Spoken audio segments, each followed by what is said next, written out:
Сайн байцгаана хүмүүс ээ. Өнөөдрийн хичээлээр тригонометр харьцааг хэрэглэх огторгон биетийн хувьд хэрэглэх тухай хичээл орох юм. За энэ маань сонгон гүнзгийрүүлэх агуулгын хичээл учраас сурах хүчиг дээр байхгүй байгаа. За ингээд бүгд өнөөдрийн хичээлээр энэ багшийн ном дээр байгаа хоёр бодлогыг бодож үзье.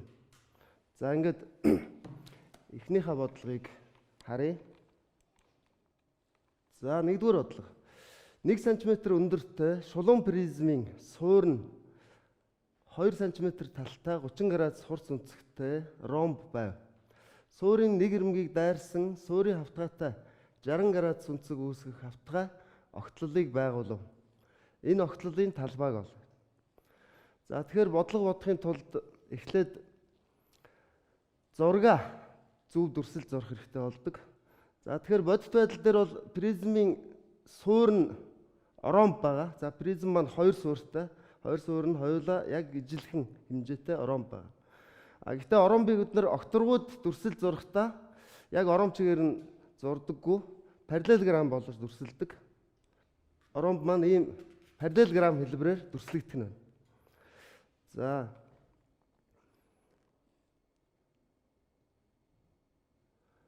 призмын хажуу талсууд тэгш өнцөгт хэлбэртэй дүрсүүд байгаа. За гэхдээ энэ маань окторгууд одоо байгаа тэгш өнцөгтийг бид нар ийм хавтгай зураг болгож дүрслэхдээ параллелограмм болгоод бас дүрсэлдэг. За энд харуулъя. За ингээд тэгш өнцөгт биш параллелограмм хэлбэртэйгээр дүрслэгдэх нь байна. За тэгэхээр багш нь одоо яг манай призм бодит байдал дээр ямархуу битвэ гэдгийг энд нэг загвар авчирсан харуулъя. За энд призмын маань суур ийм ромб байгаа. За одоо энд бол энэ ногоон өнгөтэй ромб. Нөгөө суур нь яг ижилхэн хэмжээтэй ромб байгаа. За энэ шар өнгийн. За призмын маань өндөр буюу одоо хажуу ирмэг гэж ярьдаг. Хажуу ирмэг нь суурийнхаа хавтгайтай перпендикуляр байх юм. Тэгэхээр шулуун призм болдог. Хажуу ирмэг нь суурийн хавтгайтайгаа перпендикуляр биш иймэрхүү байх юм бол одоо энэ налуу призм гэж нэрлэдэг. Налуу. За тэгэхээр манай бодлогын хувьд бол шулуун призм. Хажуу ирмэгүүд нь суурьтайгаа перпендикуляр байх юм. За ийм бит байна. За тэгэхээр энэ битийг мөн бодит байдлаар одоо яг дүрсэлж дууссаны дараа ийм зураг харагдана. За энд маань одоо суурууд нь энэ хоёр параллелограмм байна. Хоёр ижилхэн параллелограмм байгаа. За хажуу ирмэгүүд нь энэ бүгд хоорондоо ижил хэмжээтэй. Суурьтайгаа перпендикуляр ийм хэрчмүүд байгаа. За ингээд призмын маань дүрсэл ийм байх нь. За энд бол арай нэг бодит байдлаар зурсан ийм зураг байгаа. Эзэлхүүнтэй байдлаар зурсан. За тэгэхээр призм маань ерөнхийдөө ийм байдалтай харагдах нь. За багш нь одоо зургаа самбар дээр зурхыг яг дистараллаар нь харуулъя. За багшаага дагаад зураарай. За эхлээд призмийнхаа суурийг зурж байна. За ингээд суур нь параллелограмм байгаа. Далд ирмэгүүдэд тасархай зураасаар зурна. За энэ призмын доод суурийг зурлаа. За үүнтэйгээ яг тэнцүү параллелограмм зурна. За энэ маань дээд суурна. За ингээд босоо ирмэгүүдэд зурлаа.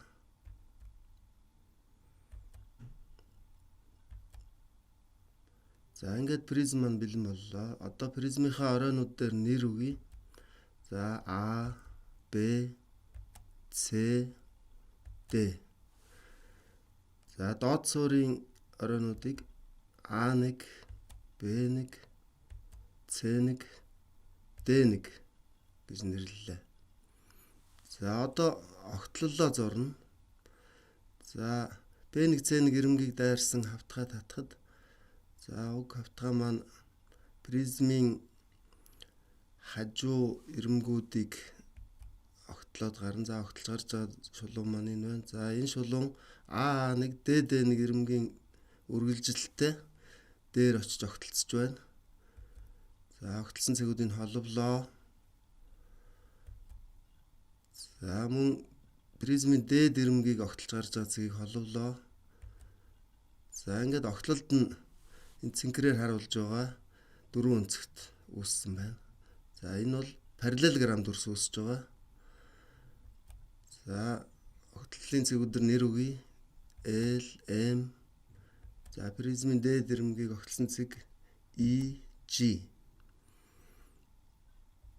За зураг дээр хэмжээсүүдийг нүчжээ. Суур нь 2 см талтай байгаа.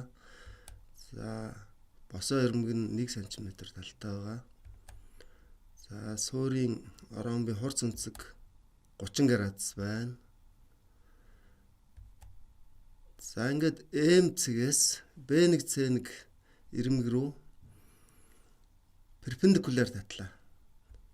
За энд 90 градус үүснэ B1 C1 ирмэгтэй. За перпендикуларын суурийг E гэд нэрлэе. За E цэгээс A1 рүү холболоо. За энэ E A1 хэрчим мөн B1 C1 ирмэгтэй перпендикуляр байна. За дээд суурийн EJ хэрчимтэй огтлцох цэгийг F гэж нэрлэлээ. За ингээд F-ийг A-тай холбоё.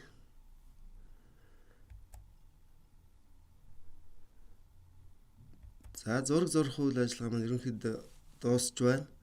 За манай огтлогч хавтгай суурийн хавтгайтай үүсэх 60 градусын өнцөг MA1 өнцөг 60 градус гэдэг нь зурган дээр зурагдлаа.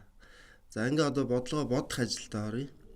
За огтлолын талбайг олохын тулд огтлол маань параллелограмм учраас за параллелограммын B1 C1 талыг параллелограммын FE өндрөөр үржүүлвэл огтлолын талаа маань гарах нэ. За тэгэхээр бид B1 C1 бол 2 см гэдгийг мэдж байгаа. Гол нь одоо FE хэрчмийн хэмжээг яаж олох вэ гэдэг асуудал үүсэж байна. За ингэхээр эхлээд суур дээр байгаа A1 B1 E гурвалжин маань тэгш үнцэгт гурвалжин байгаа. За тэгш үнцэгт гурвалжны B1 ороод дээр 30 градусын хурц өнцөг байгаа. А B1 A1 тал нь 2 см байгаа. За энэ гурвалжингаас A1 E хэрчмийг олвол A1 E хэрчим нь 30 градусын эсрэг катет тул гипнозоор хагастай тэнцүү байна. За ийм учраас гипноз нь 2 см 2 дуугаад 1 см гарах нэ. За үүний дараа EMA1 гурвалжингаас EM хэрчмийг олъё. За тэгэхээр EM хэрчим маань гипноз нь байгаа. Өмнөх олсон A1 E хэрчим маань 30 градусын эсрэг катет байгаа. Тийм учраас EM хэрчим маань A1 хэрчмээс 2 дахин илүү байна. Тэгэхээр нэгийг 2-оор үржүүлээд 2-той тэнцүү байх нэ. За дараагийн үе шат. За A1 M хэрчим ийг олъё. Мөн дээрх EM A1 гурвалжингаасаа олно. За тэгэхээр M A1 хэрчим маань 60 градусын эсрэг катет байгаа. Тэгэхээр эсрэг катетыг гипнозд хуваачвал синус 60 градус гарах ёстой. Эндээс A1M хэрчим маань EM гипноза синус 60 градусаар үржүүлээд гарах нэ. За ингээд утгаа орлуулвал 2-ыг үржихнэ. Синус 60 градус утга 2-ны язгуурт дотор 3 тэнцүү 2 нь хураагдаад язгуурт дотор 3 гарч байна. За ингээд A1M хэрчим олдлоо. За дараа нь AM хэрчмээ олъё. За AM хэрчмийг олохын тулд A1M хэрчмээс A1 хэрчмийг хасна. За A1 хэрчим маань призмын өндөртэй тэнцүү буюу 1 см байгаа. За ингээд язгуур дотор 3-аас хасах нь 1-тэй АМ хэрчим маань тэнцүү байх нэ. За дараа нь FM хэрчмийг FMA гурвалжингаас олъё. За бид нар AM хэрчмийг нь олцсон байгаа. За F зэг дээрх өнцөг 60 градус байгаа. За эндээс тригонометр харьцаа бичвэл AM-ыг FM-д харьцуулбал синус 60 градус гарах ёстой. За эндээсээ FM-ээ олвол AM-ыг синус 60 градустай харьцуулаад гарах нэ. За AM хэрчим маань язгуурт 3-аас 1, синус 60 градус 2-ны язгуурт 3 байгаа. За хуваахаар хуваагчийн хүртэр хуваар солигдож 2 нь хүртэр дээр үржигдээд язгуурт 3-аас 1, үржих нь 2, хуваах нь язгуурт 3 гэсэн харьцаа гарлаа. За эцэст нь EPA хэрчим маань EM хэрчмээс FM хэрчмийг хасаад гарна. За ингээд FM хэрчим саяны олсон утгаа EM хэрчмийн 2 гэсэн утгаас хасвал за энэ илэрхийлэл маань хэлбэрслэгдээд 2-ыг хуваах нь язгуурт 3 гэсэн утга гарлаа. За ингээд бидний олох ёстой EPA хэрчмийн утга олдсон тул за дээрх огтлын талбайнхаа томьёон дээр орлуулвал за B1 C1 маань 2 EPA-н 2-ыг хуваах нь язгуурт 3. За хооронд нь үржихээр 4-ыг хуваах нь язгуурт 3 гэсэн утга гарна. За хариуга хуваарийг нь язгуураас чөлөөлөхийн тулд хүртэр хуваарийг нь язгуур дотор 3-аар үржүүлвэл огтлын талбай маань эцэстээ 4-ийг үржих нь язгуурт 3, хуваах нь 3 см квадрат гэсэн хариу гарлаа. За энэ бодлогыг арай дүт аргаар бас бодож болно. За түүний тулд зургаа дахиад харъя. За дээд талс дээр байгаа F цэгээс доод суур руу перпендикулар болгоё. За энд тэр шар зураасаар зурагдсан хэрчим маань суурьт перпендикулар хэрчим F цэгээс бууж байгаа. За перпендикуларын суур H цэг гэж нэрлэе. За ингэхэд EFH гэсэн тэгш өнцөгт гурвалж өгүүлсэн. За энэ гурвалжны хурц өнцөг нь 60 градус. За босоо катет буюу FH хэрчим нь призмын босоо ирмэгтэй тэнцүү 1 см хэмжээтэй байгаа. За тэгвэл огтлын талбайг өмнөхөө адилаар B1 C1 хэрчмийг EP хэрчмээр үржүүлж олох хэрэгтэй болно. За тэгвэл гурвалжин EPH тэгш өнцөгт гурвалжнаасаа за EPH нь нэгтэй тэнцүү өнцөг EPH нь 60 градус тул тригонометрийн харьцаагаар олъё. За EP хэрчим маань EPH хэрчмийг синус 60 градус тоогаад гарах нь. За EPH нь 1 синус 60 градус 2-ны язгуурт 3. Хооронд нь хуваавал 2-ыг хуваах нь язгуурт 3 гэсэн хэмжээ олдлоо. За ингээд EPA хэрчим маань олдсон тул огтлын талбай дээр харъя. 2-ыг үржих нь 2-ыг хуваах нь язгуурт 3. Үржүүлээд 4-ыг хуваах нь язгуурт 3 буюу удирдахын хуваарийг иррационалаас чөлөөлвөл 4-ыг үржих нь язгуурт 3, хуваах нь 3 см квадрат гэж өмнөх хариу маань бас гарч ирж байна. За ингэхээр огторгон геометрийн бодлогыг төрөл бүрийн аргаар бодож болно. За энэ аргуудаасаа дүт аргыг нь сонгож олж бодож байх хэрэгтэй.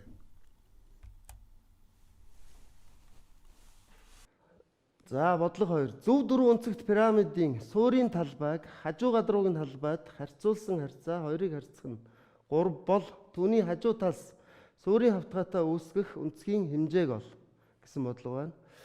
За зөв дөрвөн өнцөгт пирамидаа бид нэр дүрслээд зурвал за ийм зураг харагдана. За тэгэхээр энэ пирамидыг бас битээр бүгдээр харъя. За энэ зөв дөрвөн өнцөгт пирамид гэдэг маань яг бодит байдал дээр бол суур нь ийм квадрат дүрс байгаа. За хажуу талсууд нь бол адил хажуут гурвалжингууд байдаг. За ийм бит байна. За бид нар зурхтаа болохоор суур нь квадрат байгаа боловч одоо суурь параллелограммаар дүрсэл зурсан байгаа. За хажуу талсууд нь зүгээр адил хажуутай гурвалжин мөн боловч зүгээр элдв талт гурвалжингаар дүрслэгддэг ийм байна. За тэгэхээр энэ дээр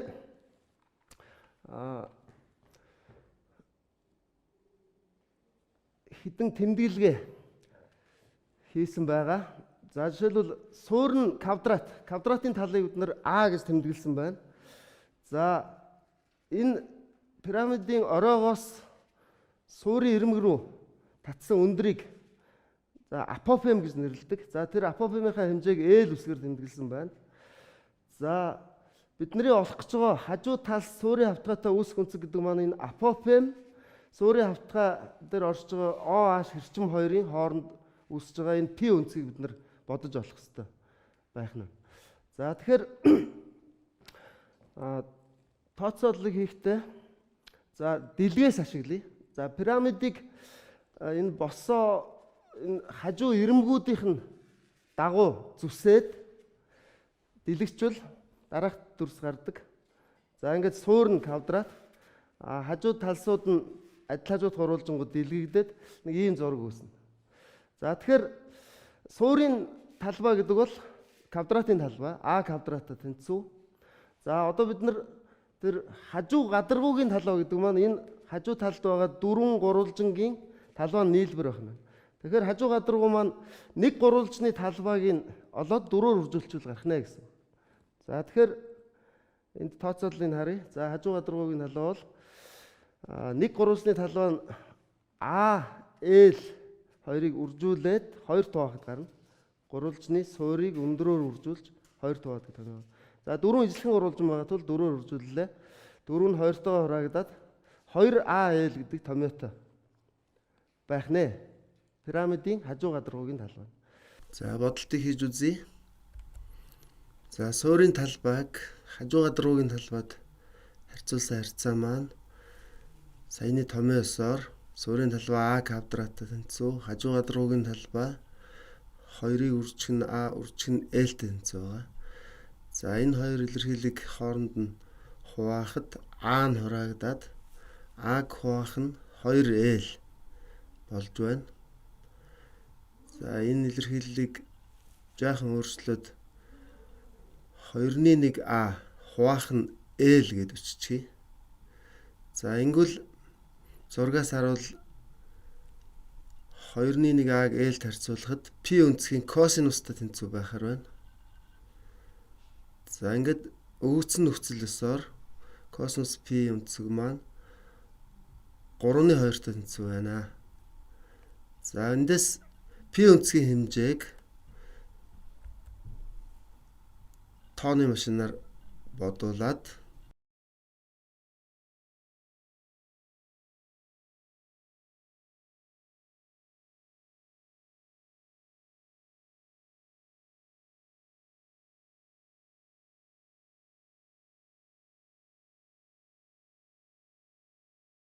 за косинусын уруу үйлдэлийг бодуулахад за энэ наривчилсан утга гарч ирнэ. За цэгээс хойш нэг оронгоор тоймлол 48.2 градус болох нэ.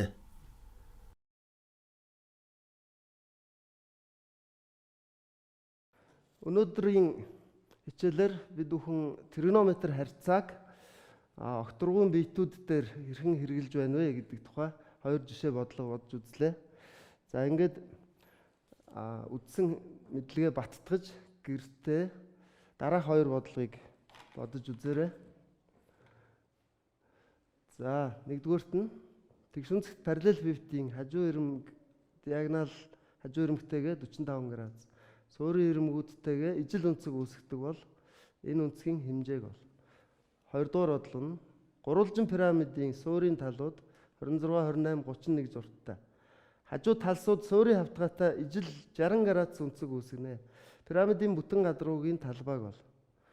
За баттгал асал ажиллахад хэрэг болох нэг зөвлөгөө өгье. За энд нэг чухал өгүүлбэр байгаа. Хажуу талсууд суурийн хавтгайтай ижил 60 градусын өнцөг үүсгэнэ гэж. Тэгэхээр огторгуун пирамидтай бодлого бодоход пирамидын өндрийг хаана буух вэ гэдгийг мэдж явах нэг чухал байдаг. Тэгэхээр пирамидын хажуу талсууд суурийн хавтгайтай ижил өнцөг үүсгэсэн буюу одоо ижил өнцгөр налсан байвал пирамидын өндрийн суур нь суурт багтсан тойргийн төв дээр оршно.